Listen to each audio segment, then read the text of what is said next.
সুধী দর্শক আসসালামু আলাইকুম। আশা করছি সবাই ভালো আছেন, সুস্থ আছেন এবং সুরক্ষিত আছেন। আপনাদের সবাইকে স্বাগত জানাচ্ছি আমাদের বাংলা ভিশনের স্বাস্থ্য বিষয়ক সাপ্তাহিক আয়োজন ইউনিভার্সাল মেডিকেল কলেজ হসপিটাল নিবেদিত স্বাস্থ্য কথা অনুষ্ঠানে। আপনাদের সাথে আছি আমি ডক্টর আফরিন সুলতানা এবং আমাদের স্টুডিওতে সাধারণত বিশেষজ্ঞ অতিথি থাকেন, আজকেও আছেন। তাদের সাথে পরিচয় করিয়ে দিচ্ছি যারা আজকে আমাদের সাথে আছেন উপস্থিত। আমাদের সাথে আছেন মেজর ডক্টর খোরশেদ সামাদ, যিনি ক্লাসিফাইড স্পেশালিস্ট হিসেবে আছেন pharmacology department, arm forces medical college ঢাকাতে। এবং আমাদের সাথে আছেন ডক্টর সারাবান তাহুরা, সহকারী অধ্যাপক হিসেবে আছেন কিডনি রোগ বিভাগ, ইউনিভার্সাল মেডিকেল কলেজ হসপিটালে। আপনাদের দুজনকে আজকের অনুষ্ঠানে স্বাগত জানাচ্ছি। ধন্যবাদ। জি, এবং দর্শক আমাদের বিশেষজ্ঞ অতিথির পরিচয় তো জেনেছেন এবং আমাদের কাছে অনেকেই প্রশ্ন থাকে, সেই প্রশ্ন যদি থাকে সেটা আমাদের স্ক্রিনে দেখানো নাম্বারে আমাদের জানাতে পারেন এবং একই সাথে আমাদের সাথে যুক্ত থাকতে পারবেন ফেসবুক লাইভেও। আপনার সাথে একটু প্রথমেই আলোচনাটা করতে চাই, সেটা হচ্ছে আমরা সমসাময়িক বিষয়গুলো নিয়ে আলোচনাটা একটু শুরু করতে চাই। যেহেতু এখন আস্তে আস্তে বর্ষাকাল শুরু হচ্ছে, বৃষ্টির দিন, অনেক স্বাস্থ্য ঝুঁকি তো এই সময়টাতে থাকে। স্পেশালি এই সময়টায় যেটা আমরা শুনতে পাচ্ছি সাপে কাটার যে বিষয়টা বা সাপের যে উপদ্রবটা বাড়ছে, এই বিষয়টা নিয়ে আপনার পার্সপেক্টিভ থেকে কিছু আমাদের দর্শকদের জানাতে চান কিনা? জি ধন্যবাদ। এগুলি অনেকগুলি ঘটনার সমন্বয়। কেন সাপটা হঠাৎ করে বেড়ে গেল? একটা হলো যেটা আপনি বলেছেন যে বন্যার পানি, ঠিকই আছে, বন্যার পানি আশেপাশে বিভিন্ন দেশ থেকেও এসছে, সেখান থেকে কিছু সাপ ঢুকেছে। এবং আমরা জানি যে প্রকৃতিতে ইকো ব্যালেন্স আছে, একটা ফুড চেইন আছে। তো এই ফুড চেইনটা একটু নষ্ট হয়ে গেছে। কীরকম? আমরা জানি সাপকে খেয়ে ফেলে বেজি, শিয়াল, দারাস, এই প্রাণীগুলি। তো এই প্রাণীগুলিকে ব্যাপক নিধন করা হয়েছে, বনায়ন কমিয়ে দেওয়া হয়েছে। পাশাপাশি কতগুলি বড় বড় পাখি আছে, ফ্যালকন, হক, চিল, ঈগল, মাদার টেক, সারস, এগুলি ব্যাপকভাবে কমে গেছে। তো মানে ন্যাচারালি যে বিষয়গুলো দিয়ে যে সাপের উপদ্রবটা নিয়ন্ত্রণ হতো সেটা ব্যাহত হচ্ছে। ঠিক তাই। আরেকটা যুক্ত করতে চাই যে আগে দ্বিফসলি জমি ছিল, এখন এটা ত্রিফসলি জমি করা সম্ভব হয়েছে। আমরা জানি যে ইঁদুর জাতীয় প্রাণী এই ফসল যেখানে সেখানে ফসল খাওয়ার জন্য থাকে। তো এখন রাউন্ড দ্য ইয়ার যেহেতু ফসল হচ্ছে, রাউন্ড দ্য ইয়ার ইঁদুর বেশি থাকছে, আর ইঁদুরকে খেতেই সাপ আসে। তার একটা সহজ সরলীকরণ করি যে more rats equal to more snakes. তো যেহেতু ইঁদুর বেড়ে যাচ্ছে সেই জন্য সাপটা বেড়েছে। জি, এটা তো আসলে আমরা জানলাম কি কারণে উপদ্রবটা বাড়ছে। যখন সাপের সংক্রমণ বাড়ছে সেটাতে তো আমরা যে পেশেন্টরা পাচ্ছি বা যে রোগীগুলোকে পাচ্ছি, এই সাপের কামড়ে রোগীদের বিষয়ে আসলে আমি জানি না সাধারণ মানুষ কতটুকু সচেতন। আমারও কিন্তু মনে হয় যে ডাক্তার হিসেবে অনেক নলেজ কম আছে। তো এই বিষয়ে কিছু তথ্য দিতে চান কিনা, যে কী ধরনের উপসর্গগুলো হয় বা কী স্টেপগুলো একজন সাধারণ মানুষ নিতে পারে যখন এরকম সাপের সংক্রমণ হচ্ছে? জি ধন্যবাদ। সাপকে আমি মোটা ক্যাটাগরিতে দুটো ভাগ করতে পারি, একটা হচ্ছে বিষাক্ত আর হচ্ছে নির্বিষ বা কম বিষ। আবার বিষাক্ত সাপের দুই রকম বাইট হয়। একটা হচ্ছে যে ড্রাই বাইট, মানে সেখানে সে বিষটা ঢালে না, আর কখনো কখনো পুরো বিষটা ঢেলে দেয়। তাহলে নির্বিষ সাপের যে বিষটা ঢালে না আর বিষাক্ত সাপের যে ঢালে, এটা মোটামুটি একই ক্যাটাগরিতে। এখন প্রথমে চিনবার উপায়টা কি? যদি প্রান্তিক অঞ্চলের মানুষরা কিন্তু খুব সচেতন এবং তাদের সাপ সম্বন্ধে ধারণা আছে, তারা সাপ দেখলে অনেক ক্ষেত্রে তারা নিজেরাই বলতে পারে বিষধর কিনা। আর ফ্ল্যাঙ্ক যেটা বাইটটা দেখে সেটা বোঝা যায় বিষধর সাপের দুটো দাঁত থাকে এবং খুব বড় দাঁত থাকে। তো শুধু যদি দংশন হয় অনেক গভীরে পতিত থাকে, তার মানে যখন সাপ কেটে চলে গেছে তখন দুইটা যদি খুব ডিপ সিটেড মার্ক থাকে তাহলে আমরা নিশ্চিত হতে পারি যে এটা বিষাক্ত সাপ। আর যেগুলি নির্বিষ সাপ সেইগুলি ওই হালকা করে অনেকগুলি তার দাঁত থাকে, সেই জন্য সিটিংটা অনেক বেশি হয় না, কিন্তু হালকা করে অনেকগুলি দাঁত মার্ক থাকে। তাহলে আমরা এটা বুঝতে পারি। আমরা এখন হচ্ছে যে বুঝতে পারলাম, কিন্তু বিষক্রিয়া যদি শুরু হয় তাহলে তো আরও ব্যাপারটা বোঝা যাবে। বিষক্রিয়ার প্রশ্নটা হচ্ছে আমরা যত দ্রুত রোগীকে ওঝা কাছে না নিয়ে যে আমরা স্বাস্থ্য ব্যবস্থার কাছে নিয়ে যেতে পারি, তাহলে পারে আমাদের এই রোগীর বিষক্রিয়াটা হবে না। অবশ্যই এই বিষয়টা অবশ্যই খুব ইম্পর্টেন্ট এবং এটার বিষয়ে আপনার মতামতটা একটু বিস্তারিত জানবো। তার আগে ডক্টর সারাবান তাহুরা, আপনার কাছেও সেম প্রশ্নটা একটু করতে চাই। যেহেতু সাপের দংশনের রোগীদের তো আমরা জানি যে উনি অলরেডি শুরু করেছিলেন কথার আলোচনাটা, বিষটা যেহেতু শরীরে যখন ছড়িয়ে পড়ে বিভিন্ন অর্গানেতে নিশ্চয়ই এটার ইফেক্ট থাকে, বা এটার উপসর্গগুলো কী হতে পারে, এই বিষয়ে আপনি দর্শকদের কী জানাতে চান সেটা একটু সবার আগে জানতে চাই। ধন্যবাদ। এটা বর্তমান সময়ের জন্য খুবই প্রাসঙ্গিক প্রশ্ন। তো হচ্ছে কিডনির উপর এফেক্টটা যদি আমরা চিন্তা করি, আসলে সাপটার হচ্ছে যে বিষের যে মেকানিজম, হ্যাঁ, সেই প্রক্রিয়াটার কথাই আসতে হয়। উপসর্গগুলো সম্পর্কে কিছু বলতে চান কিনা সাপে কাটা আচ্ছা, রোগের? উপসর্গটা আসলে ওই যে টক্সিনের উপর ডিপেন্ড করে কি ধরনের টক্সিন।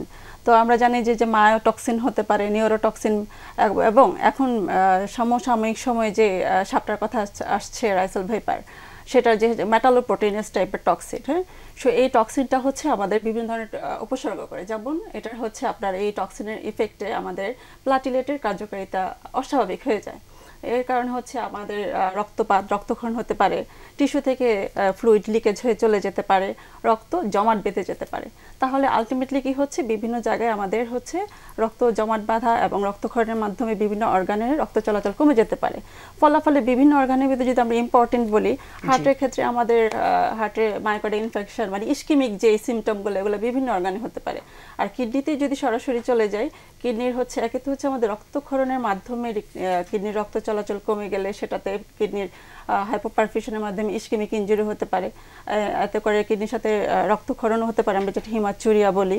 পাশাপাশি হচ্ছে আমাদের কিডনি কিটিন বেড়ে যেতে পারে, এমনকি কোনো কোনো ক্ষেত্রে প্রস্রাব পরিপূর্ণভাবে বন্ধ হয়ে গিয়ে কমপ্লিট কিডনি ফেলিওর হতে পারে।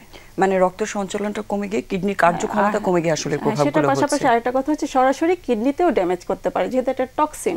আমরা জানি কিডনি যে ছাঁকনি, ওটাকে গ্লোমেরুলাস বলে, ওটার বেসমেন্ট মেমব্রেনটা এই টক্সিনের ইফেক্টে প্রোটিওলাইসিস মানে এটা ভেঙে যেতে পারে। তার মানে কি সরাসরি কিডনিতেই সেই টক্সিনটা ড্যামেজ করতে পারে।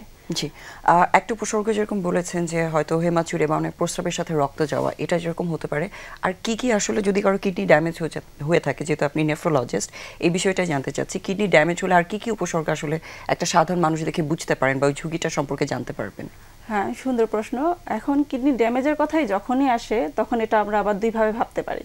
একটা হচ্ছে আকস্মিক কিডনি বিকল, যে মানুষটার কিছুদিন আগেও কিডনি পুরোপুরি সুস্থ ছিল, সেটা আকস্মিকভাবে বিকল হলো কোনো কারণে। আরেকটা হচ্ছে দীর্ঘস্থায়ী কিডনি বিকল, সেটার সিমটম হবে একটু অন্যরকম। তো আকস্মিক কিডনি বিকলের কথায় প্রথমে আসি। প্রথমত হচ্ছে কি, শুধু কিডনি বিকলের জন্য হুট করে পেশেন্ট বলতে পারে যে আমার শরীর ফুলে গেছে, প্রস্রাব হঠাৎ করে কমে গেছে, হ্যাঁ, যে এটা বললাম যে কারো কারো প্রস্রাবের সাথে রক্তকণিকা যে প্রস্রাবটা লাল হতে পারে, হ্যাঁ, এবং শরীর ফুলে যাওয়ার পরে তার শ্বাসকষ্ট শুরু হতে পারে, বমি ভাব, এসব সমস্যা নিয়ে আসতে পারে।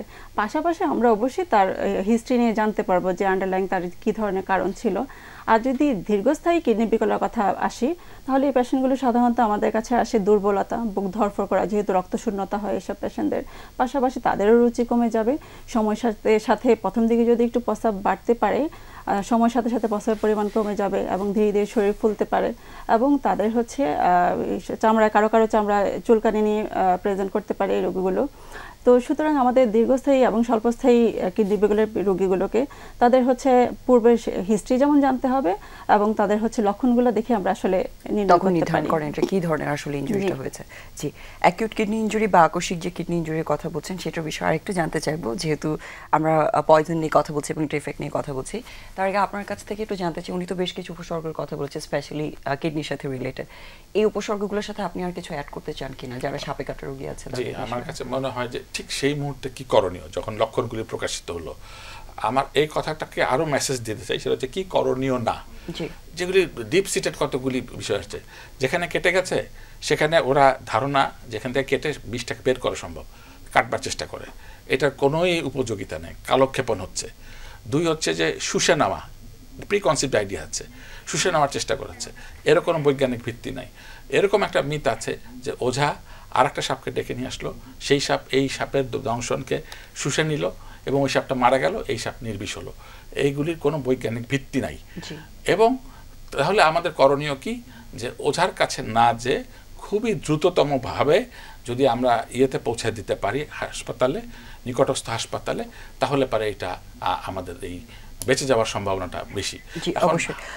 আমাদের সাথে একজন দর্শক যুক্ত হয়েছে, ওনার প্রশ্নটা নিয়ে আমরা আবার আলোচনায় ব্যাক করছি। দর্শক, আপনার নাম এবং বয়স বলে প্রশ্নটা জানান।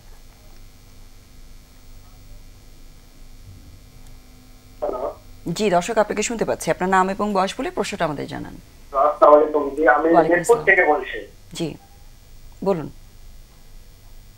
আমার কথা কি শোনা যাচ্ছে? জি, আপনাকে আমরা শুনতে পাচ্ছি, বলুন। Thank you. আমার মা, ওনার বয়স 7 বছর, উনি দেখতে ধরে পেটের সমস্যায় ভুগছেন। এখন যেটা হচ্ছে যে প্রস্তাব করতে যান তাহলে শরীরে রোম দাঁড়িয়ে যায়, শরীর মাঝে মাঝে ঘাটতি দেয়।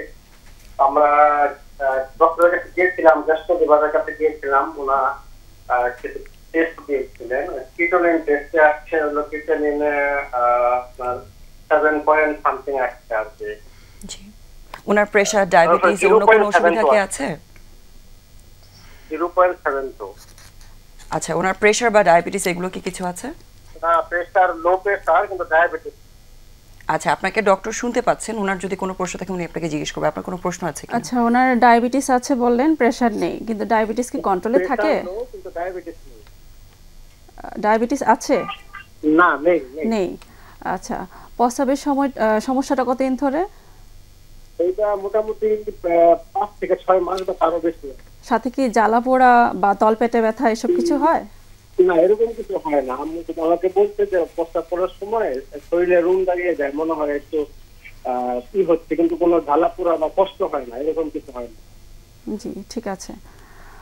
ধন্যবাদ দর্শকের প্রশ্নের জন্য। আপনি আমাদের সাথে থাকুন, আমরা বিষয়টা নিয়ে অবশ্যই আলোচনা করছি। জি, আসলে আপনি জানতে চাচ্ছেন যে ওনার এটা কিডনি রিলেটেড সমস্যা কিনা। তো আপনি এখানে হচ্ছে দুটো জিনিস বলেছেন, সেটা হচ্ছে তার রক্তের ক্রিয়েটিনিন যেটা, সেটা 0.72। সেটা কিন্তু আমরা যদি ওনার বয়স চিন্তা করি, ওনার অনুযায়ী হচ্ছে এটা নর্মাল।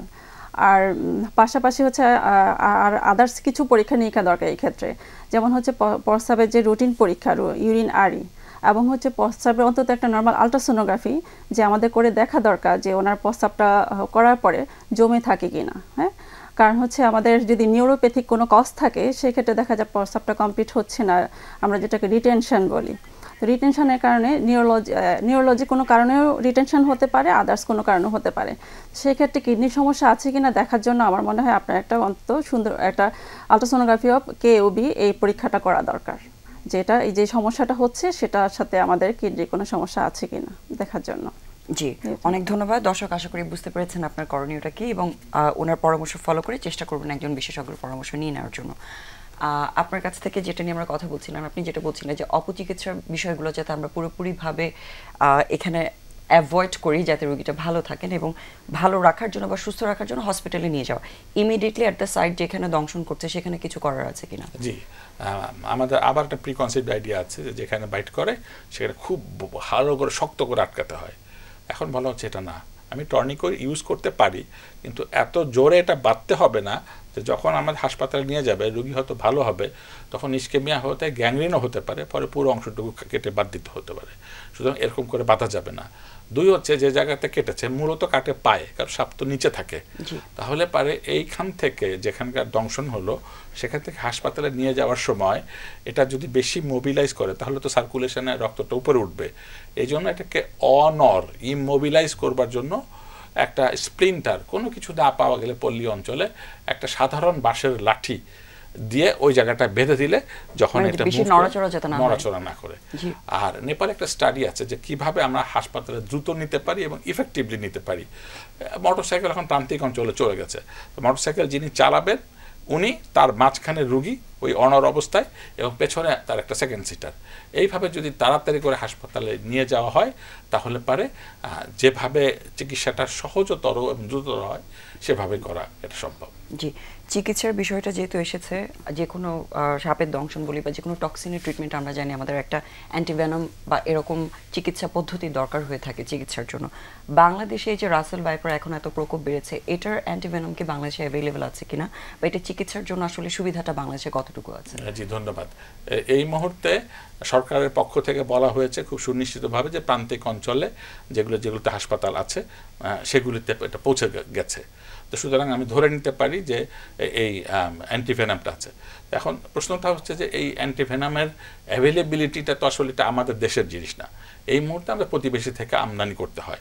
তাহলে আমদানি মাত্র একটা ইনসিকিউরিটির ভেতরে পড়ে যায়, আসলো কি আসলো না, টার্ন ওভারটা কত কিছু হবে কি হবে না। এটা দূরদর্শী চিন্তা করে বাংলাদেশে ইত্য বছরে অ্যান্টিভেনাম তৈরির প্রক্রিয়াটা শুরু হয়ে গেছে। শুধু শুরু না, অনেক দূরে এগিয়ে গেছে। তা আমরা খুব সংক্ষেপে যদি বলি এটা কীভাবে আসলে তৈরি হয়, এটা একটা মিথের পর্যায়ে চলে গেছিলো। সেটা হলো যে সাপ আমাদের একটা কালচার সেন্টার আছে ইন্ডিয়াতে, দুঃখিত চট্টগ্রামে, তো সেখানে জীবন্ত সাপ দিয়ে ঘোড়াকে বাইট করানো হয়। তাহলে ওই আমরা জানি যে এটা একটা প্রোটিন, তাহলে এই অ্যান্টিজেনটা যে ঢুকলো পরবর্তীতে এটা অ্যান্টিবডি তৈরি হয়ে গেলো সাপের শরীরে, সেটাকে পিউরিফাই করার মাধ্যম দিয়েই অ্যান্টিভেনাম তৈরি করা হয়। তবে ঘোড়াটা খুব এক্সপেন্সিভ অথবা ল্যাবরেটরি বেস হয় বলে আমরা প্র্যাকটিসে আসলে মুরগি বা এই জাতীয় কোনো প্রাণীকে ব্যবহার করি। এর কাজ অনেক দূরই এগিয়ে গেছে। 875 মিলিগ্রাম সাপের বিষ বছরে সংগৃহীত হয়েছে এবং ওই প্রতিষ্ঠানের পক্ষ থেকে জানানো হয়েছে যে খুব দ্রুত তারা প্রোডাকশনে মার্কেটিং করতে পারবে তারা। জি, সো আশা করছি এটা আমাদের দর্শকদের জন্য একটা স্বস্তির বিষয় হবে, যেহেতু এখন সর্বদংশন একটা চ্যালেঞ্জিং ইস্যু হয়ে দাঁড়িয়েছে এবং সেটা ডিল করা, যেটা বললেন যে সবাই হয়তো এটা সম্পর্কে জানেন এবং চিকিৎসার বিষয়টা আমাদের আরেকটু ক্ল্যারিফাই হওয়া দরকার এবং আশা করছি খুব তাড়াতাড়ি অ্যান্টিভেনমটা তৈরি হয়ে যাক। আর আপনার কাছে যেটা জানতে চাই সেটা হচ্ছে অ্যাকিউট কিডনি ইনজুরি, আপনি উপসর্গগুলো বলেছেন, কি কারণে আসলে কিডনি ইনজুরিটা হতে পারে এবং এটা প্রিভেন্ট করার জন্য কোনো উপায় আছে কিনা সেটা আগে একটু জানতে চাচ্ছি। আসলে অ্যাকিউট কিডনি ইনজুরির ক্ষেত্রে না সবচেয়ে ইম্পর্টেন্ট জিনিসই হচ্ছে কারণটা আমরা যত তাড়াতাড়ি হচ্ছে বুঝতে পারবো, সেটা রিমুভ করতে পারবো, তার কিন্তু কিডনিটা আবার পূর্বাবস্থায় সহজেই ফিরে আসতে পারবে। তো কমনলি আমরা যে কারণগুলো পাই আমাদের দেশের প্রেক্ষাপটে, প্রথমটা যদি বলি এক কথায় পানি শূন্যতা বা ডিহাইড্রেশন, সেটা হতে পারে ডায়রিয়া, বমি, যে কোনো রক্তক্ষরণ থেকেও হচ্ছে গিয়ে এটা হতে পারে, এবং মোট কথা হচ্ছে আমাদের কিডনিতে এটাতে রক্ত চলাচল কমে যাচ্ছে। এই ক্ষেত্রে যদি আমরা কারণটা জানতে পারি তাহলে সেটা ফিল আপ করে ফেললে আমাদের হচ্ছে কিডনিটা পূর্বাবস্থায় ফেরত চলে আসতে পারে। তারপর আসতে পারে হচ্ছে আমাদের ওষুধ, যেহেতু আমরা জানি আমাদের দেশে বিরাট জনগোষ্ঠী প্রেসক্রিপশন ছাড়াই দেখা যায় ফার্মেসি থেকে ওভার দ্য কাউন্টার ড্রাগ নিয়ে খাচ্ছে, বিশেষ করে ব্যথার ওষুধগুলো। তো এই ব্যথার ওষুধগুলোর ক্ষেত্রে দেখা যায় আমরা এনএসআইডি গ্রুপের ওষুধ বলি, এই ওষুধগুলো এক একজনের ক্ষেত্রে এক এক রকম হচ্ছে রিয়াকশন দেখা যায়, ড্রাগ রিয়াকশন। তো তাদের ক্ষেত্রে এমন হতে পারে শুধু একটা ডোজেই ক্রিয়েটিন বের, রক্তে ক্রিয়েটিন যেটা 12, মানে যেটাতে ডায়ালাইসিস লেগে যাচ্ছে 10-12 এমন হয়ে যেতে পারে। আর কারো কারো ক্ষেত্রে 1-2 হতে পারে, এবং কারো কারো ক্ষেত্রে দেখা যায় ইনিশিয়ালি হচ্ছে কোনো প্রেজেন্টেশন দেখাচ্ছে না, লং টাইম খেয়ে যাচ্ছে যেহেতু তার ব্যথা থেকে সে মুক্ত হচ্ছে, আরাম পাচ্ছে, কিন্তু ইন দ্য লং রান দেখা যাচ্ছে যে তার এটা ক্রনিক কিডনি ডিজিজ হিসাবে প্রেজেন্ট করছে। ঠিক আছে, তো সুতরাং হচ্ছে আমাদের এটা একটা ইম্পর্টেন্ট ফ্যাক্টর। এছাড়া হচ্ছে রোড ট্রাফিক অ্যাক্সিডেন্ট, বার্ন, আমাদের বিভিন্ন হচ্ছে ইনফেকশন থেকে যখন আমাদের এটাকে সেপ্টিসেমিয়া বলি, হ্যাঁ, সারা শরীরে ইনফেকশনটা ছড়িয়ে যায়, তখনও আমাদের কিডনি অ্যাকিউট কিডনি ইনজুরি হিসাবে সেটা প্রেজেন্ট করতে পারে।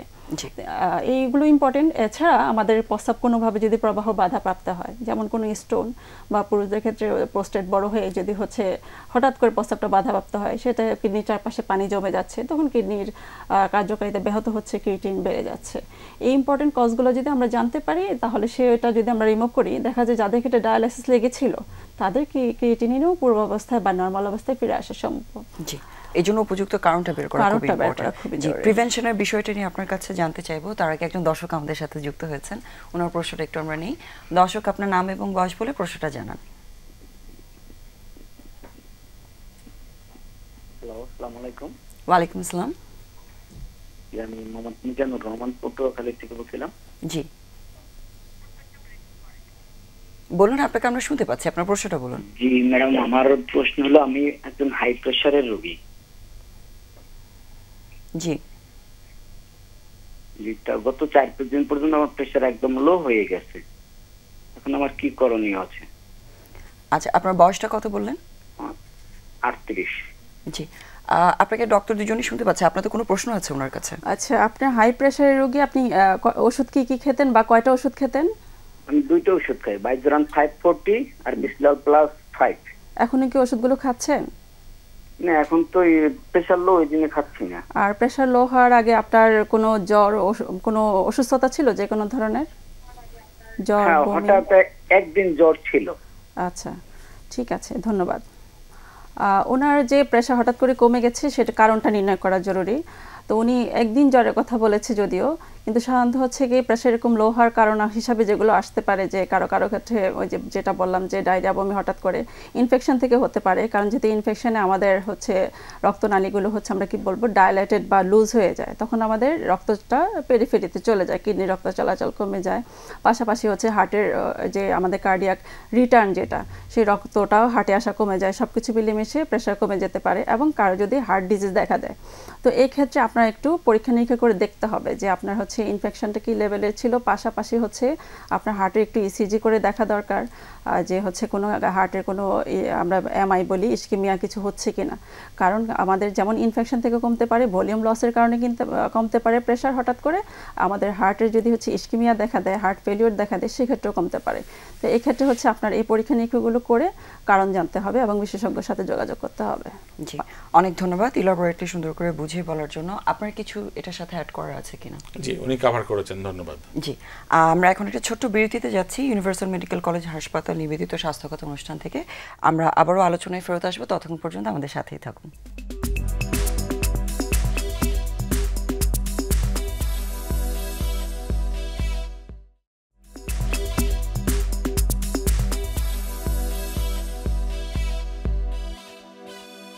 সুধী দর্শক, আপনাদেরকে আবারও স্বাগত জানাচ্ছি ইউনিভার্সাল মেডিকেল কলেজ হাসপাতাল নিবেদিত স্বাস্থ্যগত অনুষ্ঠানে।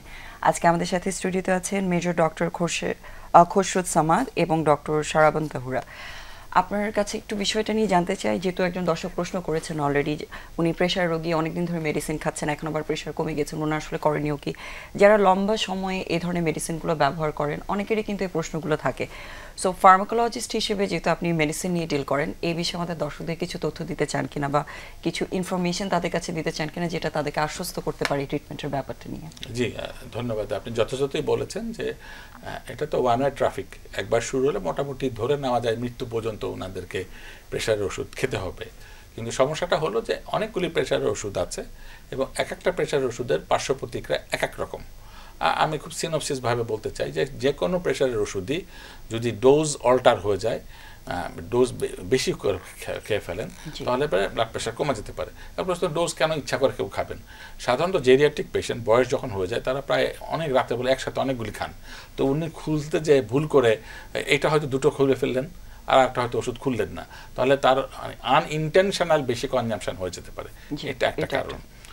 প্রোপানল গ্রুপের ড্রাগ, এটা আমরা জানি যে এটা যদি এমনি থেরাপিউটিক সাধারণ ডোজেও কখনো কখনো হাইপোটেনশন বা ব্লাড প্রেশার কমেও যেতে পারে, পালসও কমে যেতে পারে, যেটাকে আমরা ব্রেডিকার্ডিয়া বলি। আর একটা হচ্ছে আলফা ব্লকার, প্রাজোসিন গ্রুপের যে ওষুধটা, এটা মূলত পুরুষদের বিনাইন এনলার্জমেন্ট অফ প্রস্টেটের পাশাপাশি এটাতে চিকিৎসা করা যায়, কিন্তু এটা ডিসইরেকটাইল ফাংশন তৈরি করতে পারে। এটা একটা বড় সোশ্যাল প্রবলেম, এটা কনফিউশন তৈরি করে, ডক্টরস ডাইলেমা তৈরি করে যে এটা সত্যি সত্যি, কিন্তু না দেখা গেল যে ড্রাগ ইনডিউসড এটা হয়েছে। Calcium channel blockers, calcium channel ব্লকার্সগুলিতে পায়ে পানি আসে, আমরা যেটাকে প্রচলিত অর্থে ইডিমা বলি ডাক্তারি ভাষায়। আর গাম হাইপারপ্লাসিয়া, মুখের দাঁতের এই জায়গাটা ফুলে যায়, এটা একটা কনফিউশন। এটা অ্যান্টি হাইপারটেনসিভ ড্রাগ, আর কোথায় হচ্ছে গাম hyperplasia. ACE inhibitor, angiotensin converting enzymes যেগুলি আছে, ল্যাপ্টোঅ্যানোপ্রিল, ক্যাপ্টোপ্রিল, লাইসিনোপ্রিল, এগুলি খেলে পারে আনপ্রোডাক্টিভ ড্রাই কফ হতে পারে। পেশেন্ট সারাক্ষণ খুক খুক খুক খুক করে। তার মানে কি ধরনের ওষুধ ডাক্তার দিচ্ছেন, সেটার সাইড ইফেক্ট বা কমপ্লিকেশনস যেগুলোই হতে পারে, সেটা সম্পর্কে যাতে পেশেন্টকে একটু অ্যাওয়ার করে দেওয়া হয়, যে অসুবিধাগুলো একটা ওষুধের প্রভাব হিসেবে তৈরি হতে পারে। জি জি জি, আমরা আরেকটু ডিসকাশন করবো এটা নিয়ে। তার আগে একটু দর্শকের প্রশ্ন নিতে চাই। দর্শক, আপনার নাম এবং বয়স বলে প্রশ্নটা জানান। হ্যালো, আসসালামু আলাইকুম। ওয়ালাইকুম আসসালাম। আমি কুমিল্লা নানুয়া দিঘির পাড় থেকে বলছিলাম, মোহাম্মদ মুস্তাফা। জি, বয়স 50। জি, আপনি টিভির ভলিউমটা একটু কমিয়ে নেবেন প্লিজ এবং বলুন আপনার প্রশ্নটা।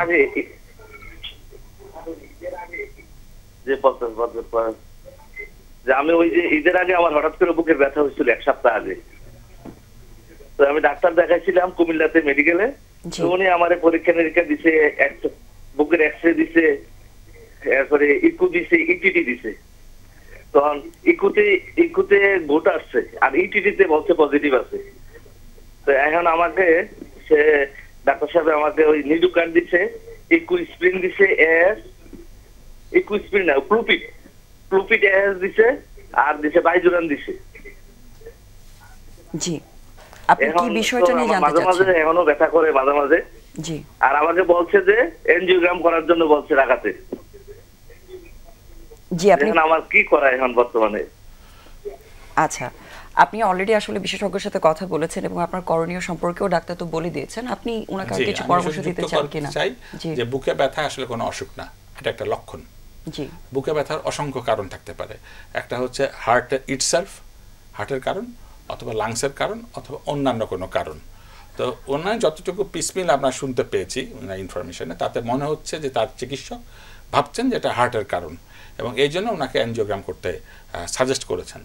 আমার মনে হয় যে সে পথে হাঁটাটাই ভালো, উনি অ্যানজিওগ্রাম করুক, তারপর রিপোর্ট পাওয়ার প্রেক্ষিতে আমরা পরবর্তীতে ভাবা যাবে। জি অবশ্যই, যেহেতু ইনভেসিভ প্রসিডিউর অনেকে একটু ভয় পেয়ে যান, বাট আসলে সঠিক ডায়াগনোসিস করার জন্য আমাদের টেস্ট প্রসিডিউরগুলোর মধ্যে দিয়ে যেতেই হয়।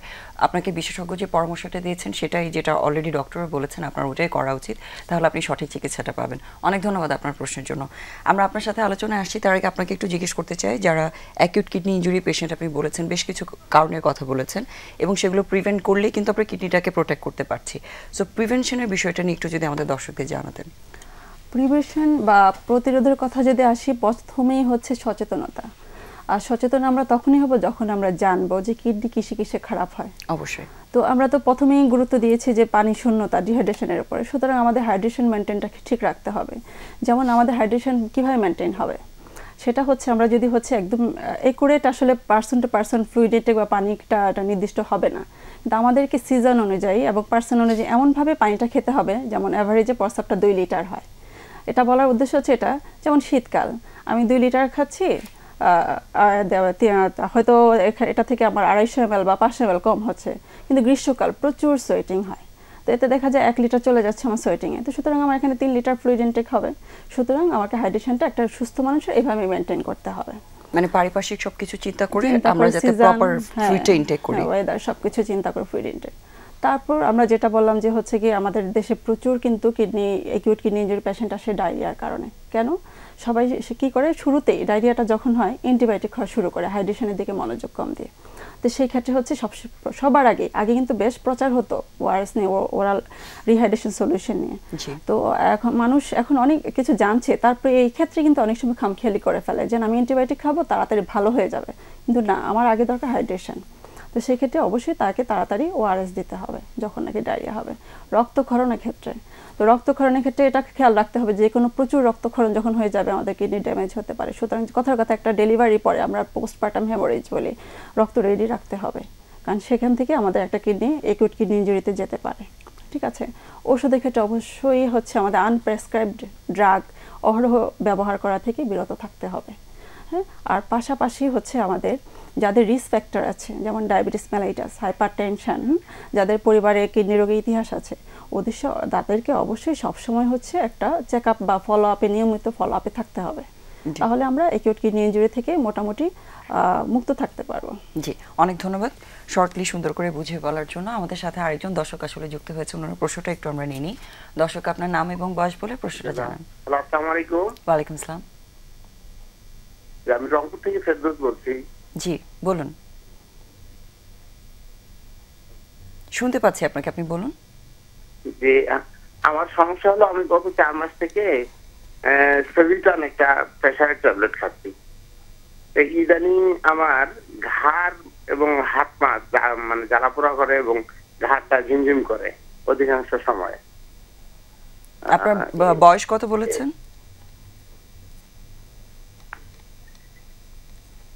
আমার বয়স 38। জি, আপনার কি দর্শকের কাছে কোনো প্রশ্ন আছে কিনা, বা আপনাদের দুজনের কারো পক্ষ থেকে কোনো প্রশ্ন আছে আমি কিনা? জানতে চাচ্ছি আপনার ডায়াবেটিস আছে কিনা, বা ডায়াবেটিসের জন্য যথাযথ পরীক্ষা করা হয়েছে কিনা। এর আগে ডায়াবেটিস পরীক্ষা করানো হয়েছিল, কিন্তু তাতে সেটা কি র্যান্ডম নাকি ওই যে গ্লুকোজ খেয়ে যেটা, সেটা মানে আপনি যে কোনো টাইম রক্ত পরীক্ষা করানো হয়েছিল, নরমাল রক্ত পরীক্ষা। জি ধন্যবাদ। জি আচ্ছা, এখন উনি যেটা বললো যে হচ্ছে ওনার হাইপারটেনশন আছে এবং হচ্ছে হাত পা ঝিনঝিন জ্বালা পোড়া করছে। হ্যাঁ, তার মানে হচ্ছে বেশিরভাগ ক্ষেত্রেই হাইপারটেনশন এবং ডায়াবেটিস মেলাইটাস পাশাপাশি থেকে। এই জন্য বলছি যে ডায়াবেটিসের পেশেন্টদের সাথে নিউরোপ্যাথিগুলো বেশি হয়, এই ধরনের সিমটম নিয়ে আসে। উনি র্যান্ডম পরীক্ষা করেছেন, অনেক সময় র্যান্ডমে কিন্তু ডায়াবেটিস ধরা পড়ে না, তাদের সাথে বিভিন্ন সিমটম নিয়ে তারা পরবর্তী প্রেজেন্ট করে। সেক্ষেত্রে আমাদের কনফার্ম হওয়ার জন্য ওরাল গ্লুকোজ টলারেন্স টেস্ট পাশাপাশি হিমোগ্লোবিন A1C, এই দুইটা করে আমাদের কনফার্ম হওয়া লাগে। যে কারো ক্ষেত্রে দেখা যায় উনি হয়তো একটা এমন টাইমে গেলেন, তার হচ্ছে ব্লাড গ্লুকোজটা তখন হচ্ছে হয়তো নর্মালের রেঞ্জের ভিতরে ছিল, কিন্তু দেখা যায় সেটা ওনার মিল বা যে কোনো খাবারের পরে সেটা ফ্লাকচুয়েট করে 16, 17 অনেক বেশি থাকে, হয়তো ইভিনিংয়ে বেশি থাকে, মর্নিং কম থাকে, ডায়াগনোসিস হচ্ছে না।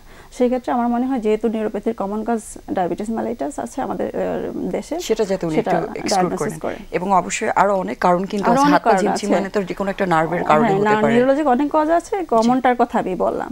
এছাড়া আমাদের নিউরোলজিক্যাল অবশ্যই ইভালুয়েশন করতে হবে ওনার কেন হচ্ছে মোটামুটি মেটাবলিক এবং নিউরোলজিক্যাল একটা ইভালুয়েশনের জন্য অবশ্যই বিশেষজ্ঞের সাথে যোগাযোগ করতে হবে। অবশ্যই আপনি চাইলে একজন মেডিসিন বিশেষজ্ঞ অথবা নিউরোলজিস্টের কাছে গিয়েও আপনার চেকআপটা করিয়ে নিতে পারেন।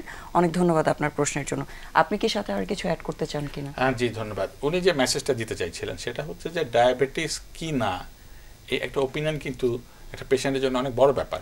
কারণ এইভাবে ওনার পুরো লাইফস্টাইল এবং ড্রাগের সিলেকশন সারা জীবন চলবে। সুতরাং উনি আমার সহকর্মী বলছে যে একবার একটা র্যান্ডামে হবে না, সম্ভবত যেটা বলতেছে HbA1c এটি একটি মোটামুটি ডেফিনিটিভ পরীক্ষা, যেখানে অন্তত র্যান্ডাম বলি যে আমরা 3 মাসের একটা গড় আসে। তো সেই ক্ষেত্রে এই পরীক্ষাটাই করণীয়টা বাঞ্ছনীয়। জি, যেহেতু মেডিসিন নিয়ে কথা আসছে, যে মেডিসিনটার ব্যাপারে কথা না বললেই না, সেটা হচ্ছে অ্যান্টিবায়োটিক। স্পেশালি আমাদের দেশে সবাই এত অহরহ অ্যান্টিবায়োটিক খাচ্ছেন এবং সেটার রেজিস্ট্যান্স এত বেশি বেড়ে গেছে, আমাদের ট্রিটমেন্ট কিন্তু অনেক চ্যালেঞ্জিং একটা সিচুয়েশনের মধ্যে পড়েছে।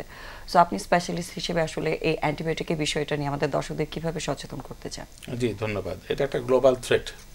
বলা হচ্ছে যে কোভিড উত্তরকালে এই কোভিডে যতজন মারা গেছে, এটা যেহেতু অ্যাকিউট, সারা পৃথিবী সেখানে দৃষ্টি নিবন্ধ ছিল। আর অ্যান্টিবায়োটিক রেজিস্ট্যান্স একটা চলমান প্রক্রিয়া এবং ইনভিজিবল প্রক্রিয়া। একটা পেশেন্ট যে অ্যান্টিবায়োটিক রেজিস্ট্যান্ট হঠাৎ করে উনি নাও বুঝতে পারেন। তার মানে এটার যে ফ্যাটালিটি রেট বা মৃত্যু এর সংখ্যা কিন্তু কোভিড থেকে কোনো অংশে কম না। এখন আসলে অ্যান্টিবায়োটিক রেজিস্ট্যান্স কি, এটা একটু ক্লিয়ার হওয়া দরকার। আমরা কম বেশি জানি যে আমাদের শরীর প্রতিনিয়ত অণুজীব দ্বারা আক্রান্ত হয়। তার একটি আছে ব্যাকটেরিয়া। তো ব্যাকটেরিয়ার বিরুদ্ধে কাজ করে যে ওষুধটা, সেটা হচ্ছে অ্যান্টিবায়োটিক। এখন অ্যান্টিবায়োটিক রেজিস্ট্যান্স তার মানে যে ঔষধগুলি এই অণুজীবের বিরুদ্ধে বা ব্যাকটেরিয়ার বিরুদ্ধে ব্যবহার করা হতো, অর্থাৎ অ্যান্টিবায়োটিক, এগুলি আর কাজ করছে না। তো অণুজীব তো আমি প্রতিনিয়তই নিচ্ছি, ঢুকে যাচ্ছে আমাদের শরীরে। এইটার কারণে আমাদের ওই অ্যান্টিবায়োটিক দিলে আর কাজ না করার কারণে আমাদের বিভিন্ন রকম ডিসঅর্ডার হচ্ছে, এমনকি সেটা মৃত্যু হতে পারে। এখন কেন হচ্ছে? বাংলাদেশের প্রেক্ষাপটে যেটা সবচেয়ে কমন, সেটা হচ্ছে যে নিজের থেকে নিজের চিকিৎসা করা। দুটো কাশি হলো, ওনার মাথাতে আছে এরকম কাশি হলে পর আগে তো আমাকে অমুক আলফা অ্যান্টিবায়োটিক দেওয়া হয়েছে, উনি আর কোনো কিছু না করে উনি ওই আলফা অ্যান্টিবায়োটিকটা নিয়ে বা হয়তো পরিচিত কাউকে মেডিসিন দিয়েছিল, সেটাও কিন্তু অনেকে খান। তার বন্ধু বা উনি যাকে সিনিয়র মনে করেন বা যার উপদেশ দেন, তার কারণে হতে পারে। আর ভয়ঙ্কর একটা প্রতিবেদন সেটি হলো যে উনি যে ওষুধের দোকানদার যারা বিক্রি করেন, তাদের কোয়ালিফাইড ফার্মাসিস্ট হওয়া উচিত ছিল, কিন্তু যারা আমাদের ওষুধ বিক্রি করেন, প্রায় 1.5 লক্ষ ওষুধের দোকান আছে, রেজিস্টার্ড আনরেজিস্টার্ড, এবং ঘরে যদি 3 জন কাজ করে তাহলে প্রায় 4.5 লক্ষ রেজিস্টার্ড অথবা আনরেজিস্টার্ড এই ওষুধ বিক্রেতা আছে। তাহলে এগুলি মুড়ি বিক্রেতার সাথে আর ওনার বিক্রেতার কোনো খুব বেশি পার্থক্য আসা গেল না, তার কোনো এক্সপোজার নাই। ইভেন এটা একটা পার্শ্ব প্রতিক্রিয়া উনি বলতে পারবেন না। তাহলে ওনারও মাথাতে এরকম প্রিন্সিপাল, প্লাস ওনার ব্যবসাটা ওনার কাছে অনেক বড় ব্যাপার। সুতরাং কেউ গেল, ওই 2টা কাশি হলো, উনি একটা অ্যান্টিবায়োটিক দিয়ে দিলেন। এখন প্রত্যেকটা অ্যান্টিবায়োটিক সুনির্দিষ্ট ডোজ আছে, তার মাত্রা আছে, কতদিন খাবেন কতদিন খাবেন না, ওইটি খাওয়ার সাথে অন্য কোনো ড্রাগ আগে থেকে খাচ্ছিলেন কিনা, দুটো ড্রাগের ইন্টারাকশন আছে কিনা, ওই সময় খাওয়ার সময় অন্যান্য কোনো খাবার, স্বাভাবিক খাদ্য লাইক টেট্রাসাইক্লিন যখন দেওয়া হয় তখন দুধ খাওয়া যায় না, কিন্তু রোগী তো অসুস্থ হয়, উনি হয়তো বেশি করে আরও দুধ খাচ্ছেন। তাহলে এই অনেকগুলি ইনফরমেশনের উপর ভিত্তি করেই একটা অ্যান্টিবায়োটিক দেওয়া হতে পারে। তাহলে এই যে কথাগুলি আসলো, এবং ডাক্তার দেওয়ার পর আরেকটা ঘটনা ঘটে যে 7 দিনের একটা কোর্স আছে। তো উনি 3 দিন বা 5 দিন খেয়ে দেখলেন যে বাহ, লক্ষণ তো ভালো হয়ে গেছে, তখন উনি আর পুরো কোর্সটা কমপ্লিট করেন না। তাহলে এই কোর্সটি নেসেসারিলি প্রেসক্রাইবার যেভাবে দেন ওনাকে ততটুকু ফলো করলে পারে অনেকটাই অ্যান্টিবায়োটিক রেজিস্ট্যান্স কমে আসবে। এবং আমার মনে হয় চিকিৎসার দিক থেকে যেটা করার সুযোগ আছে সেটা হচ্ছে কালচার টেস্ট করে নেওয়া। যখন অ্যান্টিবায়োটিক দেওয়ার সুযোগ বা দরকার হচ্ছে, সেক্ষেত্রে আমার মনে হয় টেস্ট করে নিয়ে দিলেও অনেক সময় এটা আমাদেরকে হেল্প করছে রেজিস্ট্যান্সটাকে প্রিভেন্ট করার জন্য। আরেকটা বিষয় নিয়ে একটু জানতে চাই, সেটা হচ্ছে আইসিইউতে একটা খুব বড় চ্যালেঞ্জ হয়ে যায় যার এই অ্যান্টিবায়োটিক রেজিস্ট্যান্সটা, যেহেতু এখানে বিভিন্ন ধরনের স্ট্রং জীবাণুগুলো থাকে। এটাকে প্রিভেন্ট করার জন্য কিছু বলতে চান কিনা? আমরা একদমই অনুষ্ঠানের শেষ পর্যায়ে ছোট করে। যে এটা তো আসলে এক্সক্লুসিভলি ডক্টরস ডোমেইন, ওখানকার আইসিইউ ডাক্তারেরা তো আসলে মাল্টি সেক্টোরিয়াল অ্যাপ্রোচ করেন, এখানে বিভিন্ন ডিসিপ্লিনে ডাক্তাররা থাকেন, তারা যুগবদ্ধভাবেই তাৎক্ষণিক ক্লিনিক্যাল জাজমেন্ট এবং রিকোয়ারমেন্ট, পুরনো হিস্ট্রি, কালচারের রিপোর্ট, নিজেদের অতীত জ্ঞান এবং আগের থেকে পেশেন্ট কোনো হাইপার সেন্সিটিভ কোনো ড্রাগস কিনা এই সব কিছু মিলিয়ে ওনারা সিদ্ধান্ত নেবেন। প্রথম কথা অ্যান্টিবায়োটিক লাগবে কি লাগবে না, 1। 2 হলো যদি অ্যান্টিবায়োটিক লেগেই থাকে সেটা কি আলফা না ব্রাভো, 2। 3 সেটা কি আমরা মুখে দেওয়াবো নাকি কোনো প্যারেন্টাল রুটে দেবো, 3। 4 এটা আমরা কতদিন পর্যন্ত কন্টিনিউ করব, 5। 2 হচ্ছে যে উনি যখন ডিসচার্জ নিয়ে চলে যাবেন তখন আবার বাসায় উনি কী খাবেন, সেটা আবার কতদিন খাবেন, কোনো পার্শ্ব প্রতিক্রিয়া হলে উনি আবার ফেরত আসবেন কিনা, এই উপদেশগুলি আমরা যদি দিতে পারি তাহলে অ্যান্টিবায়োটিক রেজিস্ট্যান্স অনেকটাই সহনীয় পর্যায়ে আসবে বলে। এবং আরেকটা বিষয় হচ্ছে মানুষের সমাগম যাতে আমরা সেখানে যতটুকু সম্ভব প্রিভেন্ট করতে পারি। অনেকে ইমোশনাল হয়ে যান এবং জোর করে হয়তো রোগীকে দেখতে চান, যেটা কখনোই আসলে রোগীর জন্য খুব হেল্পফুল হয় না। এই বিষয়গুলো আমাদের মাথায় রাখাটা খুব ইম্পর্টেন্ট। একদম লাস্টে আপনি এই বিষয়ে আর কিছু অ্যাড করতে চান কিনা খুব ছোট করে অ্যান্টিবায়োটিক রেজিস্ট্যান্সের ব্যাপারে? আর স্যার যেটা বলেন আসলে সেই পয়েন্টগুলো ফলো করলে যথেষ্ট। পাশাপাশি আমাদের কালচার করে অবশ্যই অ্যান্টিবায়োটিক দেওয়া উচিত, কিন্তু কখনো কখনো কালচার সেন্ড করে আমাদের খারাপ কন্ডিশনে শুরু করতে হয়। সেক্ষেত্রে আমাদের অর্গানওয়াইজ সাধারণত আমাদের গাইডলাইনগুলোতে যে অর্গানওয়াইজ যেই কন্ডিশনে যে অ্যান্টিবায়োটিকগুলো দেওয়ার কথা হয়তো আমার কালচার হাতে আসেনি, সেগুলো স্পেসিফিক্যালি শুরু করা উচিত। যদি স্পেসিফিক অ্যান্টিবায়োটিক ইউজ করে আমরা শুরু করতে পারি এবং হচ্ছে কালচার অনুযায়ী সেটাও কিন্তু হেল্পফুল হবে। অবশ্যই, মানে আমাদের যদি কখনো এমপেরিক্যালি ট্রিটমেন্টটা শুরু করতে হয় আমাদের যাতে প্রপার নলেজটা থাকে, কিভাবে কোন অ্যান্টিবায়োটিকটা কখন ইউজ করলে বেটার বেনিফিটটা পাওয়া যাবে। জি, অনেক ধন্যবাদ আপনাদের দুজনকে অনেক সুন্দর করে ইলাবোরেটলি সবকিছু বুঝিয়ে বলার জন্য। এবং সবকিছু ক্ষেত্রে আসলে সচেতনতাটাই অনেক বেশি ইম্পর্টেন্ট, সেটা আমরা কিডনি ড্যামেজের প্রিভেনশনের জন্য বলি অথবা অ্যান্টিবায়োটিক ইউজ বলি বা যে কোনো মেডিসিনের ক্ষেত্রেই। এবং সবসময় চেষ্টা করবেন আপনাকে ডাক্তার বা বিশেষজ্ঞ যে পরামর্শগুলো দিচ্ছে সেগুলো একটু মনোযোগ দিয়ে শুনে সেটাই ফলো করার জন্য, যাতে আপনারা ভালো থাকতে পারেন। সবাই ভালো থাকবেন, সুস্থ থাকবেন, দেখা হবে আবার আগামী সপ্তাহে।